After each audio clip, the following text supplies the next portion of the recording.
National IATF padayon nga ginatuna ng paghatag sang COVID-19 vaccine booster shot. Nagapadayon ang kampanya sang lokal nga panguluhan batok COVID-19. Kabay na diri ang paghatag sang booster shot sa mga medical frontliners, senior citizens kag person with comorbidities. Nagpadala sang sulat si Mayor Jerry Treñas sa National IATF nga nagahinyo nga panagutan na kung tanong paghatag sang COVID-19 vaccine booster shot sa syudad. Suno sa alkalde, sa tion mapanugutan na posible sini nga bulan sang Nobyembre masuguran ang paghatag sang booster shot. Nakambal naman ang IATF kag sa DOH nga base makahatag na ta booster shots sa mga medical frontliners, sa senior citizens kag may mga comorbidities by the second week of the month, no? Dugang man sang alkalde nga bastante ang supply sang AstraZeneca vaccine sa syudad kag ining pagausaron para sa booster shot.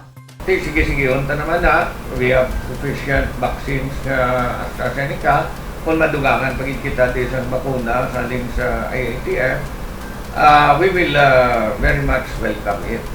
Nagalaw naman ang alkalde nga bago matapos ang bulan sang Nobyembre, mabakunaan na kung taning target nga numero nga 50,000 ka mga kabataan sa syudad nga nagayedad 12 tubtub 17 anyos. Agud sa bulan sang Disyembre, masugura na ang pagbakuna para sa 5 tubtub 11 ka tuig nga mga menor de edad.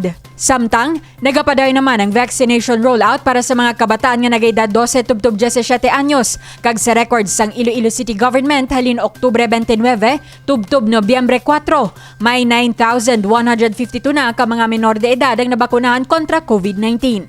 Divine Singh para sa Level Up Patrol. Groundbreaking ceremony ginpatigayon sa igapatukod nga uswag residential building sa Barangay San Isidro, Haro. Nagpatigayon sang groundbreaking ceremony ang lokal nga panguluhan para sa duha ka 4-story uswag residential low-rise building nga igapatukod sa Barangay San Isidro, Haro. Isa ini sa mga proyekto nga kabahin sa Wheels program sang lokal nga panguluhan, kaupod ang SM Development Corporation, SM Prime Holdings Incorporated, Department of Human Settlements and Urban Development, CFC Angkop Global Foundation kag Balay Filipino Communities. Lubos naman ang pasalamat ni Mayor Jerry Treñas sa suporta nga ginhatag sa mga nasambit nga organisasyon. We are very thankful to SMDC, DSOD, for this partnership. You will be building 120 units, and after these units are already there, 120 families will be given houses that they will be able to have as their own. Ang groundbreaking ceremony ang gintambungan ng SMDC President Jose Marie Banzon, Department of Human Settlements and Urban Development Secretary Eduardo Del Rosario, Congresswoman Jamjam Baronda, Mayor Jerry Treñas, Vice Mayor Jeffrey Ganzon, pila ka mga konsehal sang syudad kag mga katapos sang Iloilo City Urban Poor Affairs Office. Iloilo City has always prioritized housing. And here in this area, we have 16.2 hectares, which are all dedicated to informal settlers. There are now 3,000 plus households here in these 16.2 hectares.